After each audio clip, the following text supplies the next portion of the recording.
When we invest in ourselves, we all shine. Together, we are Black beyond measure.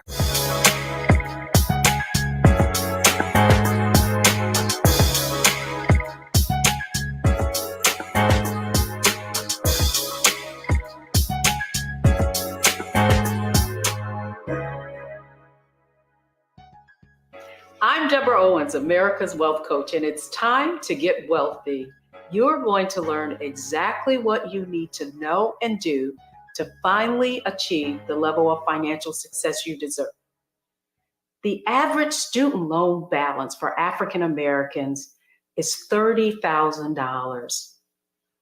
The Student Loan Forgiveness Program has been a long time coming. First, the Public Student Loan Forgiveness Program, and now the Biden administration's new program that will forgive up to $20,000 in student loan debt.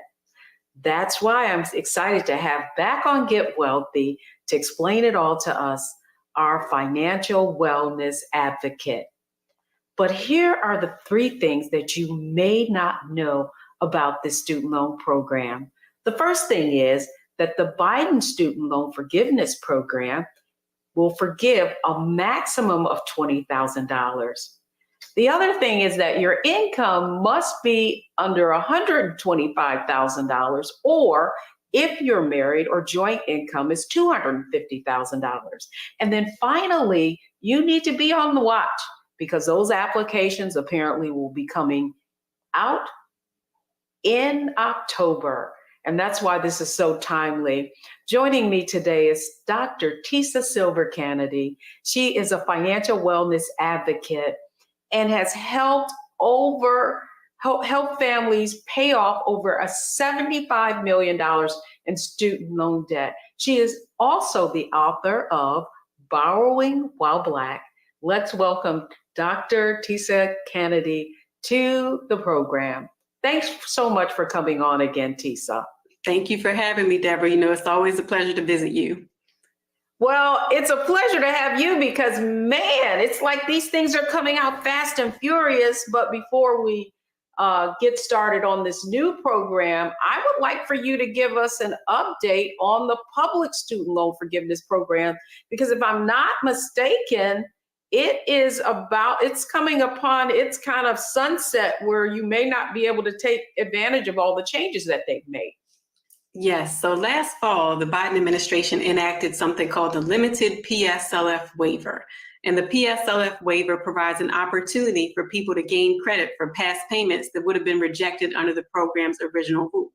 This waiver is going to expire on October 31st of 2022. So while the Public Service Loan Forgiveness Program is going to stay around, the original, more strict rules are going to go back into play effective November 1st, unless the waiver is extended. So for anyone out there who's got work experience in the public sector, whether that's with the government or certain types of nonprofit organizations, and they have loans that are in repayment, they need to make sure that they apply before that October 31st deadline so that they can get the maximum amount of credit for those past payments. Oh, yeah. Soon and very soon, right? And, you know, I don't know, have you heard anything about whether or not they will be extending this waiver, or it's kind of crickets? So kind of crickets. There are a lot of people in this space that are talking about it, and there are people like me who are advocating for it.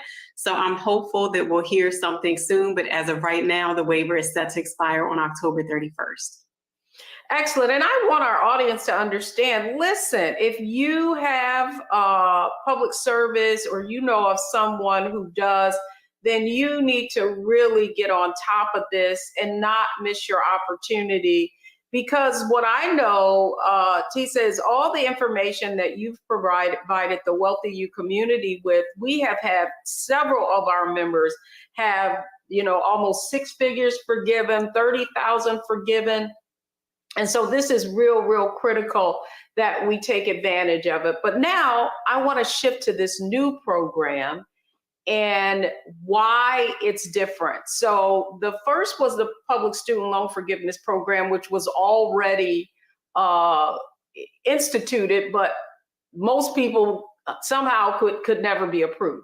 Talk to us a little bit about this new program and why you feel like the Biden administration felt like they needed to do more.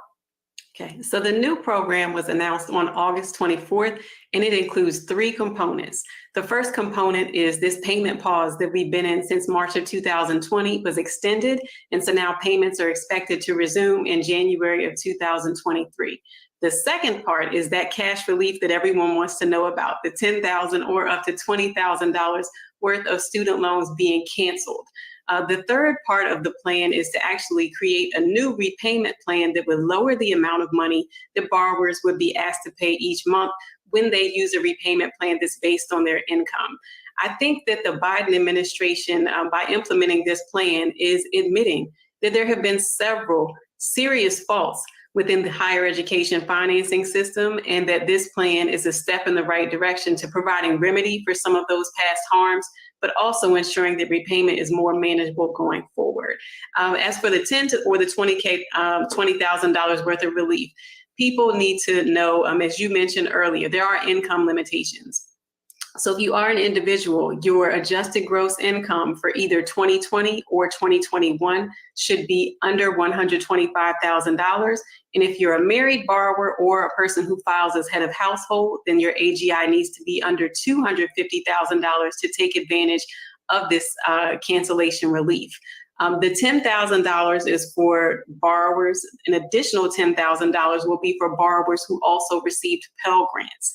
And the inclusion of a special amount of cancellation for borrowers who receive Pell Grants, to me, is an acknowledgement of the experience of Black borrowers and how student loans have affected Black borrowers in greater ways than they've affected others. It's interesting that you bring that up because certainly the Pell Grant was specifically for people who had lower incomes. You had to have an income, you had to qualify based on your income. So now I want to shift for just a moment. As you know, on Wealthy You, the formula for financial success is mindset, strategy, and execution.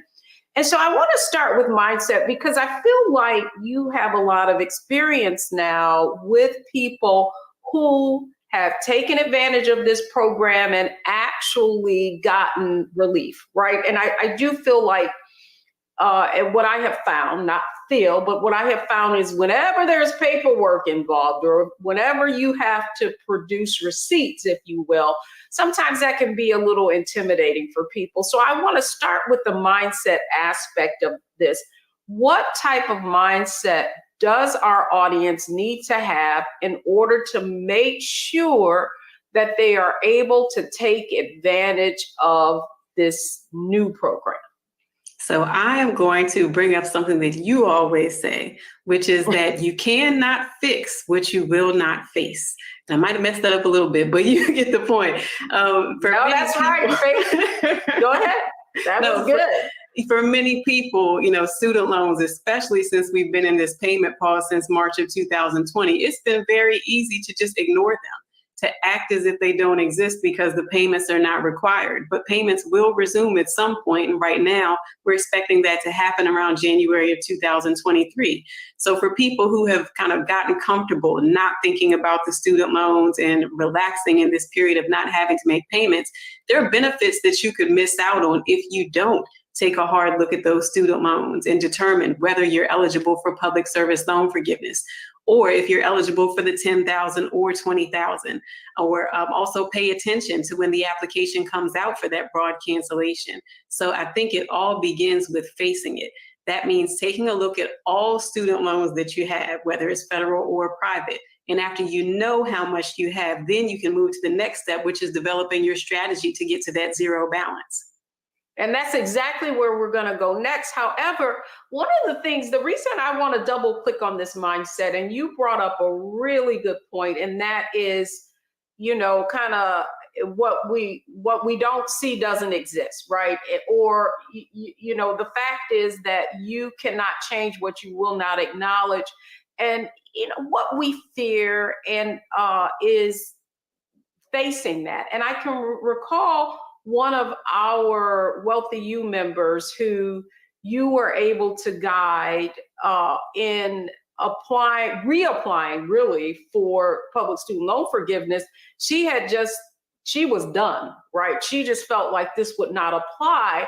And yet, through the knowledge that you were able to give her, she actually, and you can look at that past previous Get Wealthy segment, was 95,000, almost six figures of student loan debt was forgiven. And so to that end, you've seen people who have been successful. What is the mindset that they have had that's allowed them to be successful in finding and taking advantage of these opportunities? One thing that they all have in common is that they were persistent. And I told them early on in this process, you're going to fill out an application. It may be months before you hear an answer. You may be told that you've been rejected and you need to file again. And these are people that decided, I'm going to pursue this. I know that I've been working in public service and I'm going to access the benefit that I have earned. So I'd say persistent. They have also not been afraid to advocate for themselves. For instance, when receiving a letter that says you've been rejected for whatever reason, they followed up and asked why. What can I do to rectify the situation? They didn't just accept a no because they knew deep down that this was a benefit that they have earned. And I also say that many of them have relied on faith, because after you're told no so many times, whether it's via email, on the phone, a letter in hand saying that no, you can't have something, and you know for sure that you've earned it, there's just a little something extra that kicks in and says, you know what, stick to this. You're doing the right thing. Keep the faith and move on. And those people who have exhibited those characteristics have been the ones that saw their trophies. That's what happens when you've been approved for the program. They logged on, they saw those trophies in their online accounts, and they know that that victory was worth all the headaches. And one of the other things, Tisa, I often say is opportunities aren't lost. They just go to other people who had that perseverance, who had that stick-to-itiveness. And I really feel like this aspect of it is what, after coaching thousands of people, I have learned. And it's sometimes you're facing it.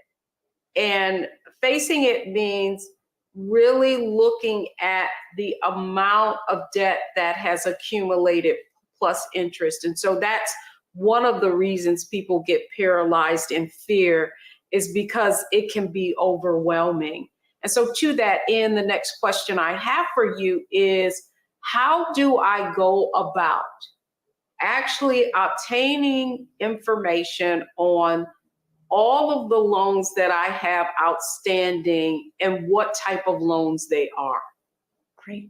So the best place for everyone to go is studentaid.gov. That is the online home of the Department of Education's Office of Federal Student Aid. Once a person logs into that portal, they'll be directed to a dashboard, and that dashboard will show them the history of any federal financial aid they have ever received, regardless of the school, the loan type, or servicer. It will all be included in studentaid.gov. It's also great to go there to verify how much you would be eligible for through that broad cancellation that we talked about, the $10,000 or the $20,000. When you look at that federal aid dashboard, it contains loans and grants. And from that page, a person can see if they were a Pell Grant recipient. And if they were a Pell Grant recipient, that could mean that they're eligible for the additional $10,000 that's been reserved for Pell borrowers. Well, I'm glad you brought that up, because what is the difference between a Pell Grant and just a kind of vanilla federal student loan? Sure. So the big difference is that the Pell Grant doesn't have to be repaid, but because the purchasing power of the Pell Grant has failed to keep pace with the cost of higher education or inflation, many people that received those Pell Grants still had to borrow student loans. So the Pell Grant piece never has to be repaid. However, if a person received a Pell Grant, that would make them eligible for up to an additional $10,000 worth of cancellation, just on the strength of them receiving that Pell Grant, because Pell Grants are reserved for low-income households. Okay, so it's interesting, because I thought about that. I said, well, why would they forgive $10,000 in a Pell Grant when Pell Grants don't have to be repaid? So that means if you received a Pell Grant, that is identifying you as someone who qualified under those income limits. And so as a result, you could get another $10,000 of student loan debt that wasn't a Pell Grant forgiven. Is that what I'm understanding? Exactly. This is just for people who are borrowers who also received a Pell Grant. If someone just received a Pell Grant and didn't borrow any loans, then they would not benefit from this plan because they have no debt to cancel. But again, the Pell Grant, the purchasing power has just gone down. So many people that receive Pell Grants are also borrowing student loans, and this provision will give them some extra help. No, that's great. So the other question I have for you, though, you talked about going to studentaid.gov, but what if I have a private or a personal loan, like many parents took out Parent Plus loans? Are those federal loans, or how do I find out what type of loan actually qualifies under this loan forgiveness program? Sure. So Parent Plus loans are also federal student loans. So when the parent logs into studentaid.gov, that parent will see any loans that they took out for their child. And if the parent took out loans for their own educational experience, they will find those loans inside of studentaid.gov as well. If someone took out a personal loan or a private or alternative loan from a bank or any lender outside of the federal government, then they would need to visit their credit report. And their credit report will contain both their federal debt and any debt that they took out for education that did not come from the federal government. Woo, that's a mouthful. So that's the reason why I wanted to have this conversation, is because those types of convoluted, facts that if you don't understand them, you can become frustrated. And then lastly, the other thing I have is, so let's say I took out a Parent Plus loan and I have my own educational loan. Would I be able to have that forgiven on me personally and also the Parent Plus loan, or just one? So I would encourage people to go to studentaid.gov/debt relief so that they can see the exact provisions of this. From what I've seen, parent loans are eligible, Parent Plus loans are eligible, and student loans that a parent might have taken out for themselves are eligible as well. I do not believe you can double up on the $20,000 on that $20,000 ceiling though. Okay, so they don't call, listen, they don't call me the money lady for nothing, right? I want to make sure people know exactly what type of strategy, which is a great segue because we talked about mindset. Next, we're going to strategy. So you've learned now, you should understand what this program is offering and what, and how to find out what loans that you have qualified. Next up, what we want to really look at is what do you need to really position yourself so that you are able to take advantage of this opportunity. So don't go anywhere, folks. We'll be right back.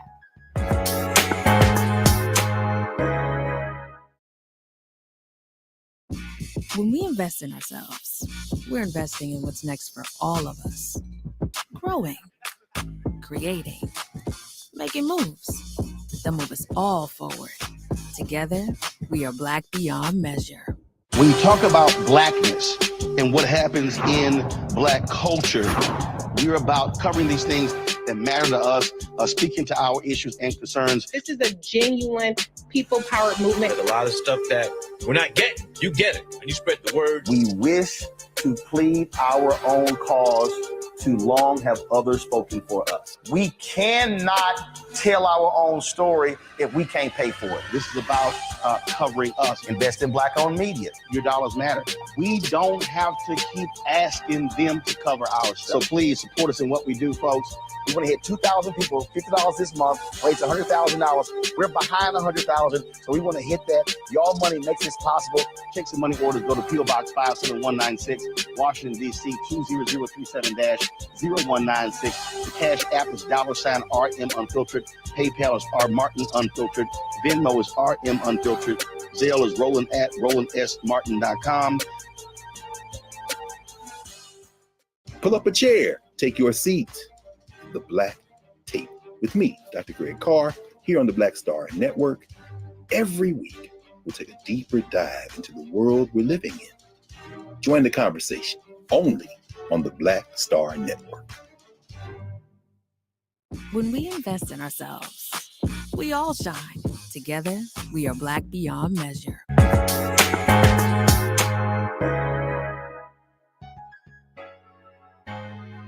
I'm Deborah Owens, America's Wealth Coach, and it's time to get wealthy. And we're talking about how you can get wealthy by reducing debt. And now our conversation is about student loan debt. And you should have heard that the Biden administration is giving some student loan relief. And boy, you need to take advantage. And that's why I'm excited to have our guest expert back talking with us. She's a financial wellness advocate, student loan advocate, scholar advocate, Dr. Tisa Silver-Kennedy. So glad you could join us again.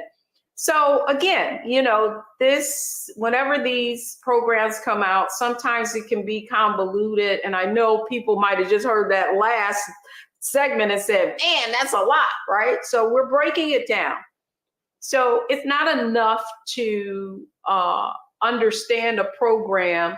You need to understand how you specifically can take advantage of these opportunities. And so my next question to you, really, Tisa, is how do I've gone to studentaid.gov, I see what I have. What are some strategies that I need to take so that I can take full advantage of the maximum of that 20K? What advice would you give? So I would instruct people to do two things. If a person has $20,000 or less, then they definitely need to go to studentaid.gov to verify that they had a Pell Grant, and that entire balance up to $20,000 could be wiped out. For people that have more than $20,000, this is where I want them to think about the Biden administration's relief plan, as well as other programs like public service loan forgiveness and repayment assistance programs that might be offered by their states. In the event that a person has worked for the government or for certain types of nonprofit organizations, part of the strategy must be to apply for public service loan forgiveness before October 31st of this year, because the more strict program rules are going to go back into effect on November 1st, and those rules resulted in 98% of applicants being rejected for public service loan forgiveness. So studentaid.gov is the place to go for the application for public service loan forgiveness. And one thing that borrowers need to do alongside of completing that application is to know exactly what types of loans they have. There are certain loans that are not eligible for public service loan forgiveness unless they are consolidated into what's called the direct loan program. Direct loans are eligible for public service loan forgiveness. Non-direct loans are not eligible for public service loan forgiveness. So when a person goes into studentaid.gov, they can view their loan breakdown and look at each one of those loans by name. If the name of that loan does not have the word direct in it, then the loan is not eligible for public service loan forgiveness. Most other loans can be consolidated and become direct and therefore become eligible for public service loan forgiveness. But if you have loans that are not direct and you're interested in public service loan forgiveness, you've got another action to take, and that's to consolidate, which would also need to be accomplished by October 31st of 2022. So that's 2022, and that's why you are emphasizing that and creating such a sense of urgency, because this other program will, if I'm not mistaken, be open until December of 2023. At least that's the preliminary information that we got in our research. Is that correct? Yes, they're expecting the application to go up next month and remain out there until December 31st of next year. I have another question for you, however, and I'm so glad you brought up the whole refinancing aspect of it. And the fact that you can consolidate your loans and have them all be direct federal student loans. How about people who refinance their loans? You know, interest rates were very low, and you had a number of these lenders out here saying how that you could reduce the amount of the interest that you were paying. However, those federal loans then became private loans. Is there any way to change that, or basically are you just, it is what it is? So under normal circumstances, once a borrower has taken their federal student loans and refinanced them with a private lender, there's really no going back. Once the loans become private loans, all federal student loan benefits are lost. However, earlier this week, I saw an announcement that mentioned the ability to request a refund. So if a borrower had paid off their student loans during a pandemic, and these are the loans that qualified for the payment pause that we've been in since March of 2020. So if a person has those type of loans and they paid off their loans during that during this pandemic pause, then they can request a refund so that they can then access the up to $10,000 or up to $20,000 worth of cancellation from the Biden administration. Tucked in there was a note about people who refinanced and how they should reach out to their lenders and also request a refund so that they too might be able to take advantage of that $10,000 or $20,000 worth of relief. So for people who refinanced or made voluntary payments during this payment pause that began on March 13th of 2020, I would strongly encourage them to reach out to their servicer to request the refund, or to reach out to the lender they refinanced with and ask about the process of requesting a refund, because this is the first time that I've ever seen any type of indication that there could be success for people who have taken federal loans and refinanced them with a private lender. And I want as many people to explore it and hopefully take advantage of it. I just want to make sure I understood what you just said. So in March of 2020, because of COVID, student loans payments were paused, right? And Yes. so let's say I didn't pause my payments. I was like, listen, I can't be pausing. I got to pay this off. So I continued to pay. And so that would be over 2 years, 2020 to 2021, and now we're in 2022. And so let's say my payments, and in some case, we know some people are paying almost a mortgage was $1,000, right? So over that time period, I paid $24,000 on my loans. I could request a refund even if I had even from a private lender, even if I had a private loan. So that's what do I understand? Yes, that's what the announcement said. If the person had refinanced their loans during that payment pause, then they could request a refund from the private lender. And by requesting that refund, that would then recreate a balance on their federal student loans. And then the person would need to apply for cancellation of the federal debt. So it gets tricky. But if you want the up to $10,000 or $20,000 worth of relief, then I would make the call and see if it's a possibility. No, I'm glad that you clarified that, because the point is, if you had refinanced during this, a federal loan during this period, get a refund, go back, and then you can apply. Woo! Talk about strategy. I hope you're taking this all in, and I hope you're going to continue to watch Get Wealthy, and you may want to run this back over and over and over so that you can really understand what your options are. This is tremendous, Tisa. And so coming up next, what I want to talk about is executing on the strategies that we've been discussing to make sure that folks take full advantage, not only of this new program, but that they don't sleep on this public service loan forgiveness program that really is supposed to sunset, if you will, next month, if I'm not mistaken. What's the date when this will? It's October 31st. So one coming in and one going out. Don't go anywhere, folks. When we come back, we're going to talk about the third part of the financial success framework, specifically on taking advantage and reducing your student loan debt, and that's execution. So don't go anywhere, folks. We'll be right back.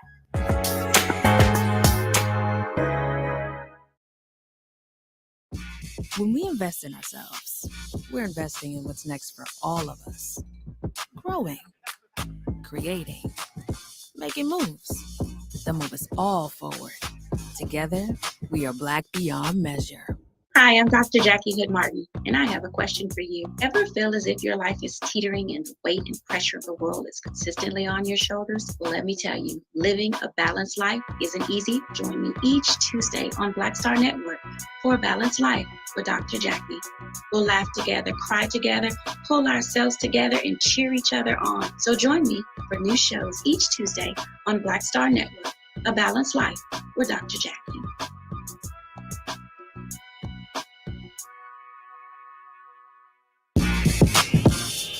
When we invest in ourselves, our glow, our vision, our vibe, we all shine. Together, we are Black beyond measure.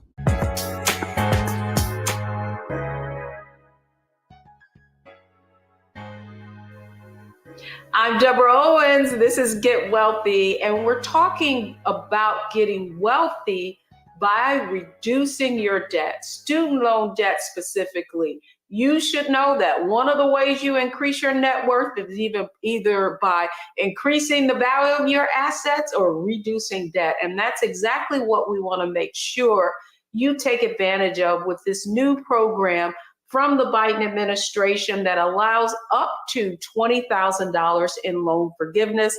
And of course, joining me on Get Wealthy is our student loan forgiveness guru. Dr. Tisa Silver-Kennedy is a financial advocate of student loans, and I want to welcome her back to this conversation.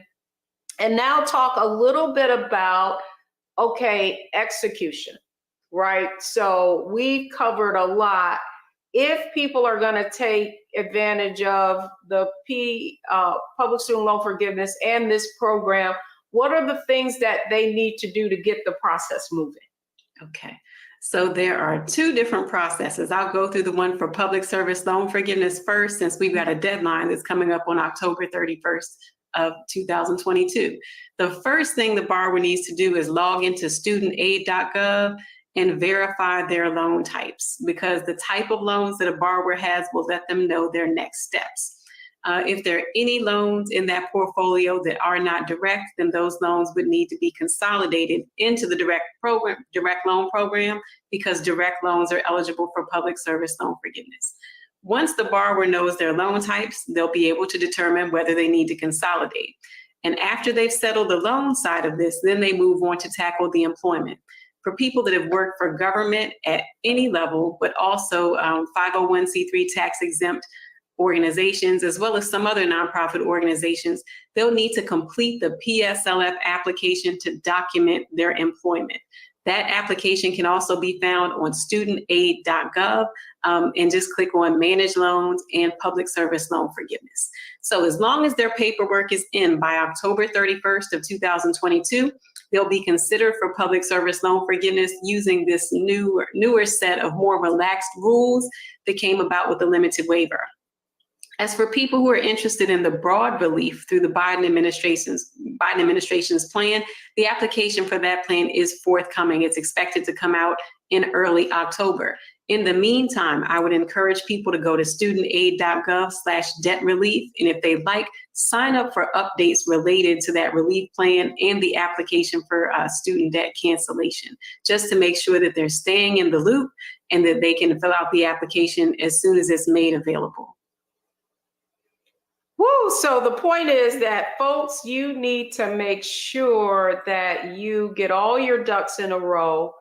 It's not necessarily, I think people, when they're coming upon a pending deadline, they give up. But your point is, go ahead and make the application, and all of that verification can be provided afterwards, as long as you get the application in by October 31st for the public student loan forgiveness program.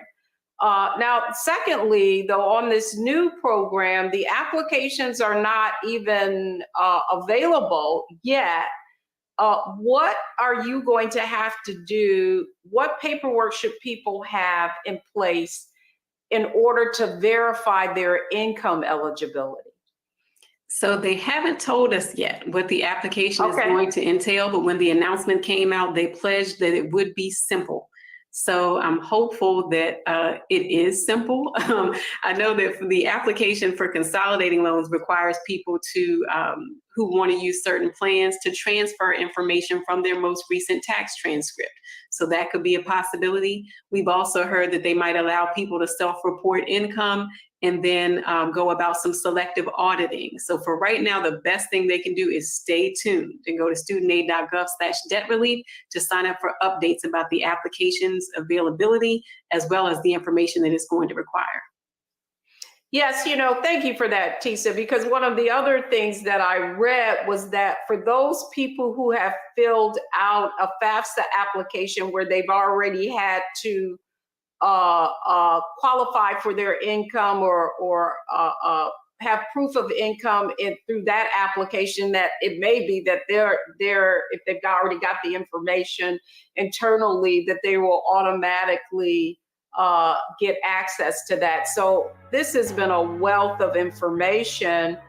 And when we come back, I want to just summarize, and let's give people 3 steps. It's our Analyze, Optimize, Maximize segment, where we're going to share with you how you can now take this information and synthesize it so that you can get wealthy. Don't go anywhere, folks. We'll be right back.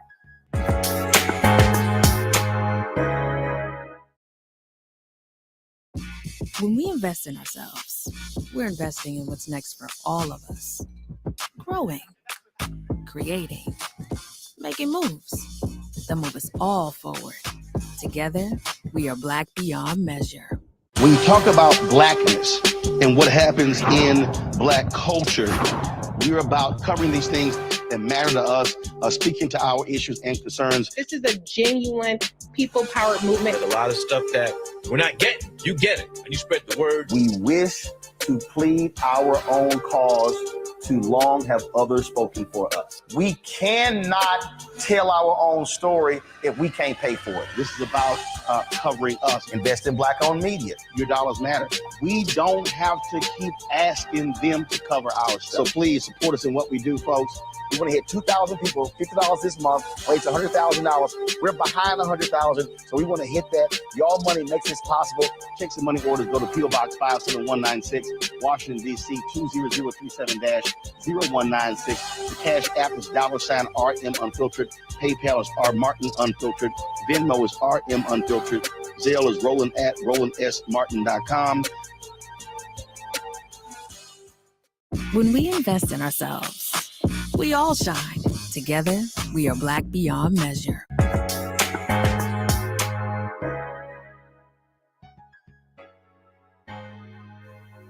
I'm Deborah Owens, America's Wealth Coach, and we're talking about the student loan forgiveness programs where it is essential that you take advantage of them because there are deadlines coming upon us. And here today, giving us all the information that we need has been Dr. Tisa Silver-Kennedy. She's a financial wellness advocate as well as author of Borrowing While Black, and she's been giving us all the information.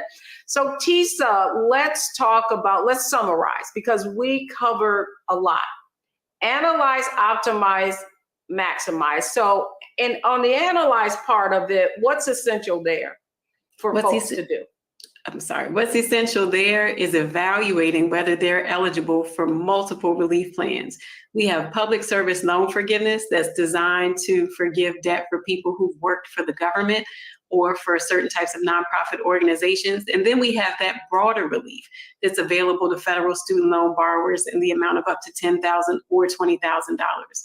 So people need to analyze which programs they're eligible for, and then they'll know where to direct their efforts. That's perfect. And then the second thing that you brought up that I thought was really interesting, and that really goes to the whole optimizing thing, is your point is, hey, you've got a deadline on public service, and then this new thing is going up. So if you're going to optimize, what do you need to do? So if I'm thinking about optimization, if I have any past experience in working for the government or for a nonprofit organization, as long as that experience is after October 1st of 2007, I'm completing a PSLF application for every employer so that I can get the most credit for past periods of repayment. If I'm a person who's just looking at the broad cancellation, I'm going into my account to see if I have a Pell Grant, and I'm also looking to see if I made any voluntary payments during that payment pause and trying to get those back. And then finally, maximizing all this information. You have been, at the forefront of really advocating for people to apply for public student loan forgiveness. What would you say, based on your experience, the people who have really maximized this opportunity, what have they done, and what should our audience do? So they have followed through with all of the paperwork. They have advocated for themselves, but they also had to sit down and think about what's next. Once that forgiveness or cancellation comes through, what are you going to do with that money that you no longer have to pay each month on student loans? And don't squander the opportunity to build wealth. So I think that's the key there. You have the opportunity here to take a liability and turn it into an asset. So have a plan for what you're going to do with that money once it's been freed up from student loan debt. I love it. You're talking my language. Assets, liabilities, subtracting them so we increase our net worth, because that's really how wealth is created. Dr. Silver-Kennedy, thank you so much for coming on Get Wealthy. We're going to make sure we put your website out so that people who are available, who want to know more about what their options are, can get in contact with you. Thanks so much for coming on Get Wealthy. Thank you. My pleasure. Well, folks, when we come back, the 3 takeaways from today's show, don't go anywhere. We'll be right back.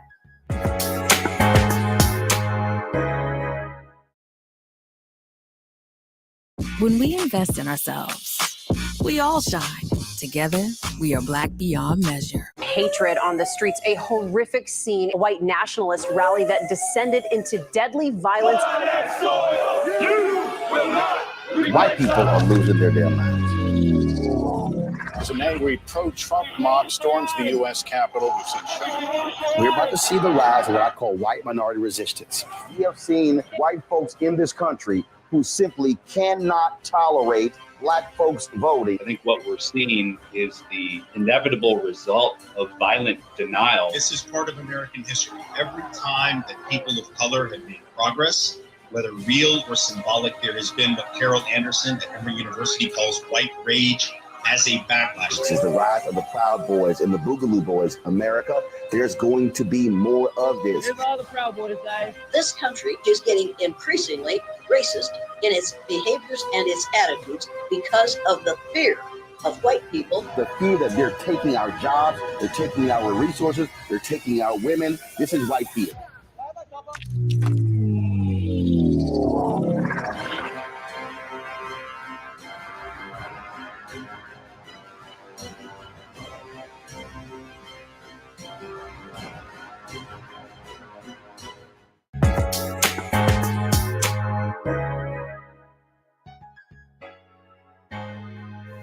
I'm Deborah Owens, America's Wealth Coach, and I hope you enjoyed Get Wealthy today. Here are the 3 takeaways from today's show. First off, determine what type of student loans you have, because that's going to make all the difference in your ability to take advantage of the 2 loan forgiveness programs that we talked about today. Public service loan forgiveness, as well as the new Biden administration plan that's going to allow you to be forgiven $20,000.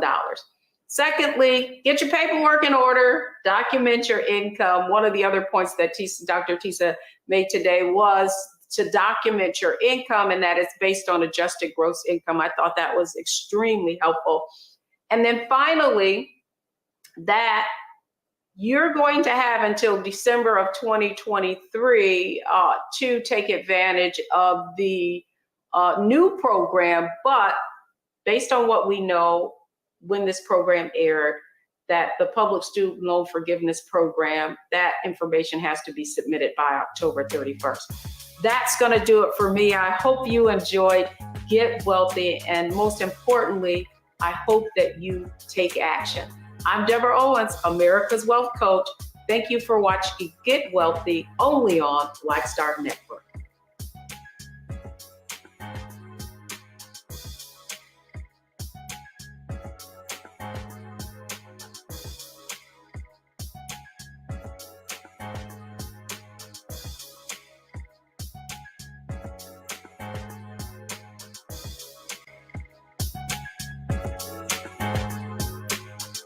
When we invest in ourselves, we all shine.